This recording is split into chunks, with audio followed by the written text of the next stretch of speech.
नमस्ते साथीहरू, veterinary Lok Sewa support YouTube च्यानलमा हजुरहरूलाई स्वागत छ। आज म तपाईँहरूलाई चाहिँ राष्ट्रिय पशु पन्छी प्रजनन नीति 2078 को बारेमा केही जानकारी दिने गरिएको छु। यो चाहिँ भेटनरी लोकसेवाको लागि, भेटनरी कृषिको लागि एकदम इम्पोर्टेन्ट टपिक छ। यसको चाहिँ पन्छी पालन नीति 2078 को पृष्ठभूमिमा के छ त?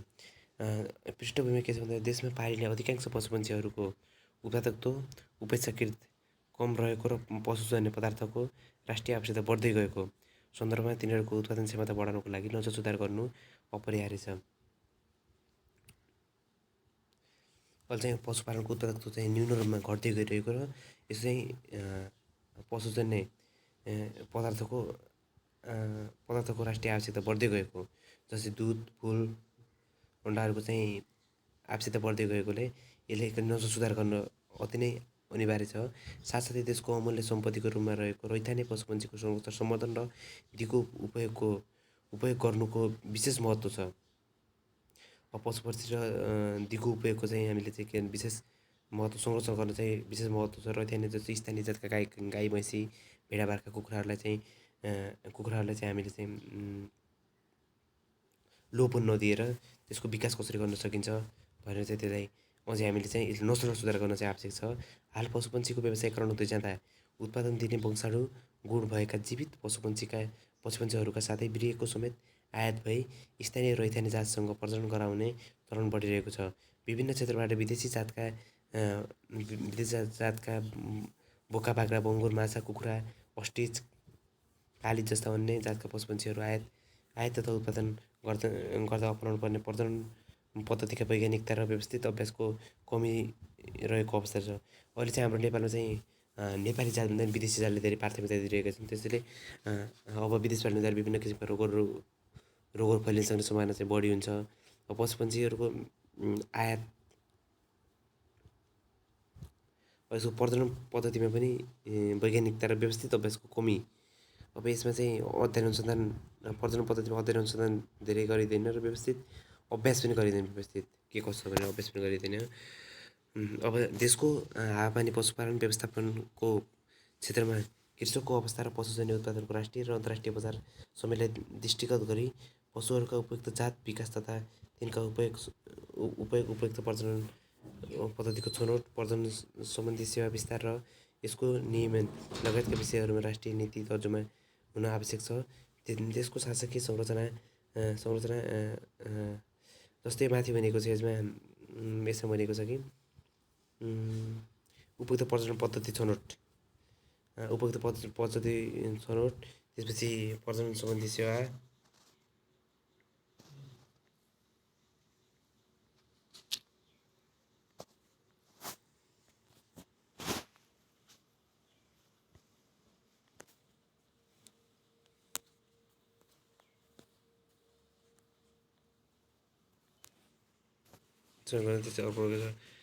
प्रजनन सम्बन्धी सेवा कुरा गरिएको छ।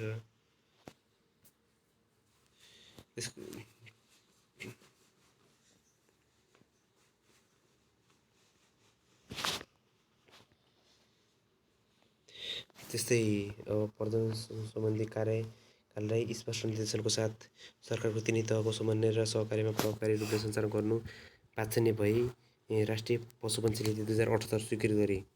पशुपन्छी नीति 2078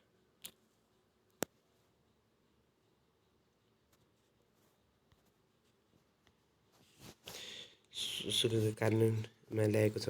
यो नीतिलाई सङ्घ, प्रदेश, स्थानीय तह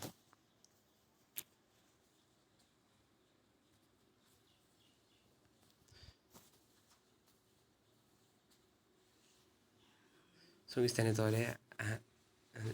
तहले आफ्नो कार्य अधिकार क्षेत्रभित्र लागू गर्नेछन्।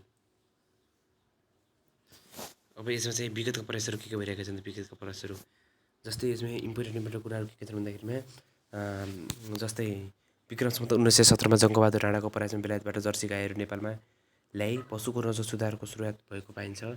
र अर्को चाहिँ हाम्रो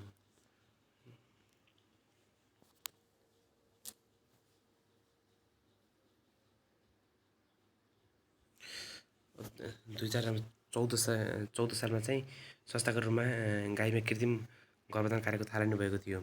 त्यसपछि 2069 सालदेखि गाईबीचमा कृत्रिम प्रजनन मिसन कार्यक्रम सञ्चालन गरेको थियो र कृत्रिम गर्भधान सेवाको विस्तार ठुलो उपलब्धि हासिल गरेको छ।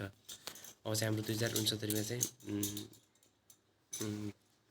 कृत्रिम गर्भधान 2069 कृत्रिम गर्भधान गरेको भयो 2069 त्यसपछि गरेको थियो। अब नेपाल सरकारले प्रजनन सेवा विकासको लागि पोखरा, नेपालगञ्ज र लाहानमा राष्ट्रिय पशु प्रजनन कार्यालयहरू स्थापना गरी नजर सुधारको कार्य जारी गरेको थियो। सुरुमा चाहिँ हाम्रो कुन ठाउँमा थियो त नेपालगञ्ज, पोखरा, लाहान राष्ट्रिय पशु प्रजनन कार्यालयहरू स्थापना गरेको थियो सुरुमा चाहिँ हाम्रो।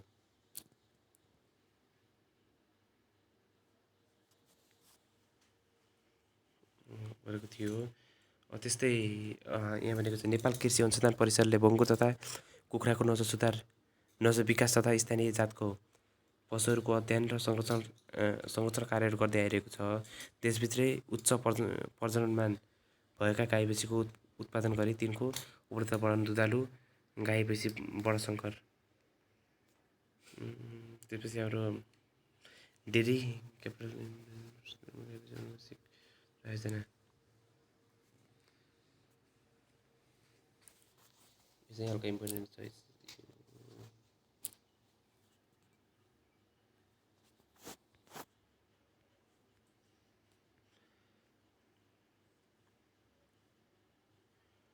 अब यहाँ चाहिँ विगतमा लामो समयदेखि बाख्रा, पुङ्खुर, भेडा, कुखुरा, याकनाक र चौरीको उत्पादकत्व वृद्धिका लागि स्वदेशी जातको छनौट र हाडनाता प्रजनन न्यूनीकरण गर्ने विषयमा पशु सेवा प्रसार प्रणालीमा जोड दिएको थियो। उपयुक्त स्थानमा हावापानी र कृषकको व्यवस्थापन प्रशस्त प्रयासहरू भएका छन्। अब हाम्रो चाहिँ यसमा चाहिँ वर्तमान स्थिति के छ, हालको चाहिँ स्थिति के छ यसको बारेमा केही थोरै जानकारी दिउँ। अब नेपालमा कुल घरपालुवा पशुपन्छी मध्ये नजर सुधार भई बढी उत्पादकत्व भएका गाईको सङ्ख्या करिब 15% र भैँसीको सङ्ख्या 35% मात्र भएको हुँदा ठुलो सङ्ख्यामा पशुपन्छी नजर सुधार गर्ने सम्भावना रहेको छ। हाम्रो चाहिँ गाईको सङ्ख्या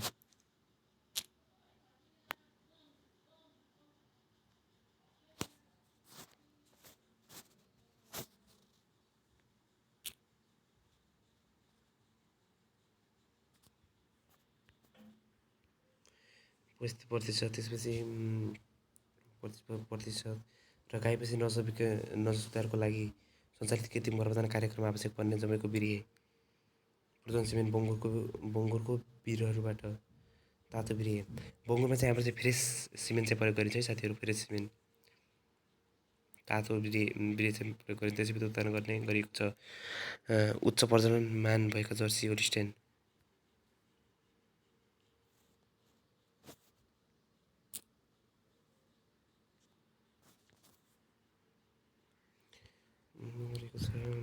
बाख्राको उत्पादकत्व वृद्धिका लागि खरी बाख्रामा छनौट पद्धति देशका पहाडी भेगमा सञ्चालन भए नतिजा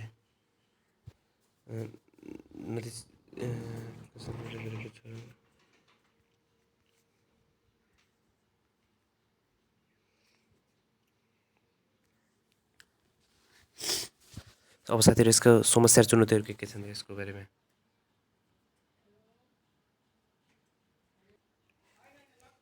अब यसको समस्या र चुनौतीहरू के छ समस्या र चुनौतीहरू अब पशुपन्छीको जातीय विविधताको आधारमा देश समृद्ध भए पनि स्थानीय पशुपन्छीहरूको उत्पादकत्व तुलनात्मक रूपमा कम भएको कारण राष्ट्रियतामा बढ्दो पशुपन्छी पदार्थ माग धान्ने गरी उत्पादन तथा उत्पादकत्व वृद्धि गर्न सकेको छैन।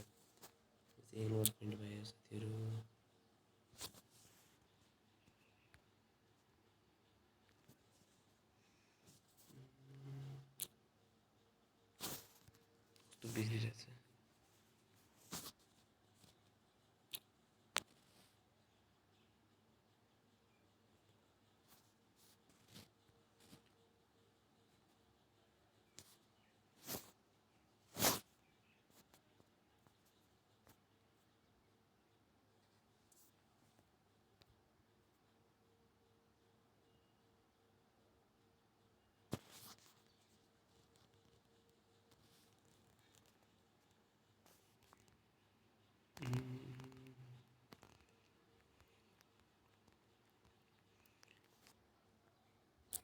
नीतिको आवश्यकताहरू के छन्? नयाँ नीतिको आवश्यकताहरू के छन्? दिगो विकासको लक्ष्य अन्तर्गत 0 भोकमरी लक्ष्य अन्तर्गत महत्त्वपूर्ण उद्देश्यको रूपमा सन् 2030सम्म कृषि क्षेत्रमा उत्पादकता 2 गुणाले वृद्धि गर्ने उल्लेख गरेको छ।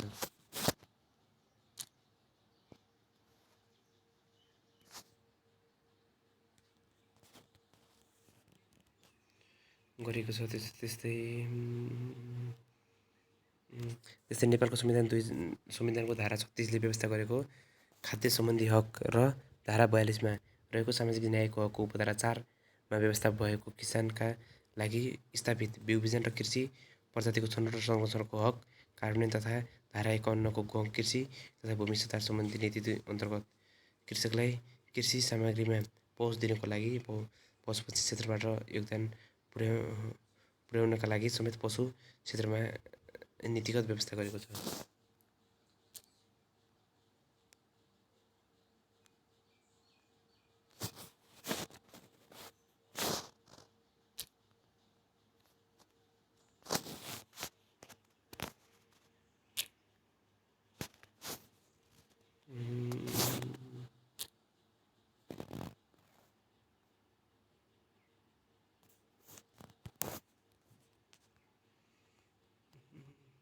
नेपाल पशुपन्छीका रैथाने जातका विविधता भएको मुलुक हो।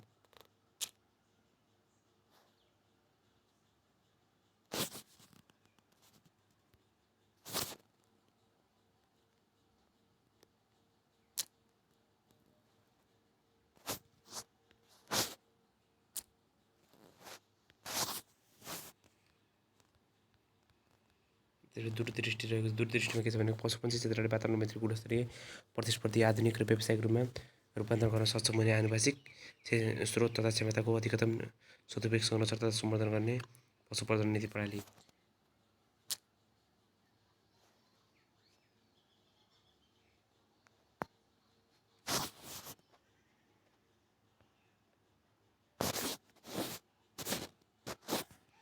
लक्ष्य यसको लक्ष्य भनेको पशुपन्छीका विभिन्न जात र नसलको वंशानुगत क्षमताको संरक्षण उपयोग र विकास गर्दै दुध माछा मासु ऊन पशुबिना अण्डाको उत्पादकता वृद्धि गर्ने। अब यसको उद्देश्यहरू चाहिँ यसका 3वटा उद्देश्यहरू रहेका छन्। यो बढ्दो पशुपन्छीजन्य पदार्थको मागलाई धान्ने गरी उत्पादन तथा उत्पादकता वृद्धि गर्न उपयुक्त सुधार पद्धति स्थापना गर्ने। 2मा रहेको छ देशभित्र प्रजनन केन्द्र र स्रोत केन्द्रको स्थापना सोको प्रारम्भिकरण र नियमन गर्दै उपयुक्त नसलको उपलब्धतामा देशलाई आत्मनिर्भर बनाउने।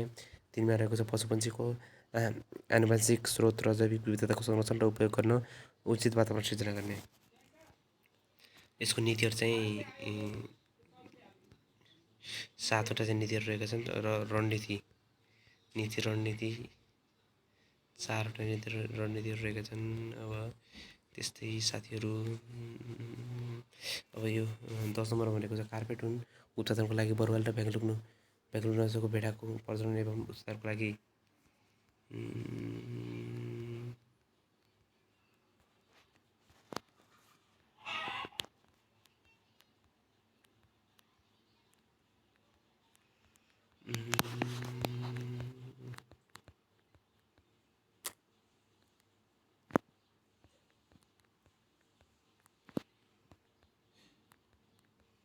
विशेष साथै धेरै लामो छ महत्त्वपूर्ण अब 11.4मा रहेको छ सङ्घ प्रदेश स्थानीय तहमा कार्यरत सरकारी निजी तथा सहकारी क्षेत्रमा कार्यरत पशुपन्छी विकास पशुपन्छी विभिन्न जात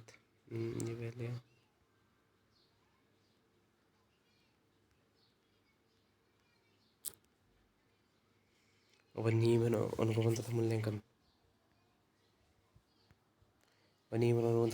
पशुपन्छी प्रजनन सेवा नियमन अनुगमन तथा मूल्याङ्कन गर्ने कार्य सरकारवाला निकाय तथा संस्थाको सहकार्यमा सरकारवाला सङ्घीय प्रादेशिक र स्थानीय तहले गर्नेछ।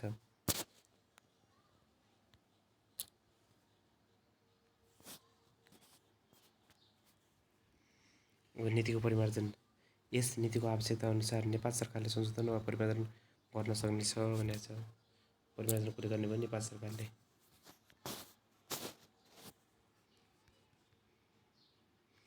अब साथीहरू महत्त्वपूर्ण चाहिँ यो छ अनुसूची यो चाहिँ तपाईँहरूले याद गर्नु होला। यो चाहिँ अब गाई भैँसीमा उत्पादक प्रजनन विधि अनि प्रजननको उद्देश्य छनौटका आधारहरू अपनाइने विधि यसको बारेमा चाहिँ तपाईँहरूले सरस्वती पढ्नु होला सरस्वती इम्पोर्टेन्ट कुरालाई सरस्वती यसको बारेमा हेर्नु होला